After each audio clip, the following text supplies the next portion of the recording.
আচ্ছা, আপনারা একটু জায়গা দেন, এখানে একটু সরেন। এই ওই যে চাটুকারিতার দিন শেষ করে ফেলতে চাই আমরা। বড় দায়িত্ব নিছেন, অনেক কঠিন চ্যালেঞ্জ আপনাদের সামনে। আপনার কাছে কি মনে হয়, what should be the priorities?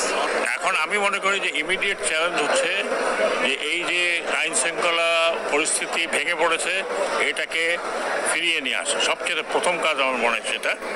এবং দ্বিতীয় কাজ হচ্ছে যে যে প্রচলিত রাজনৈতিক চিন্তাধারা থেকে এনাদেরকে বের করা। সরকার দায়িত্ব নেওয়ার আগেই রাজনৈতিক দলগুলো কোনো দল নির্বাচনের দাবি করছে। এখন আপনারা কি নির্বাচনের প্রস্তুতি নেবেন নাকি প্রাতিষ্ঠানিক সংস্কারের দিকে যাবেন? ওনারা দাবি করতেই পারেন, তারা রাজনীতি করেন, তারা দাবি করবেনই, এতে কোনো সন্দেহ নেই। কিন্তু ওনাদেরকে বুঝতে হবে যে ওনারা এই 15-20 বছর কিচ্ছু করতে পারেন নাই। কারা করেছে?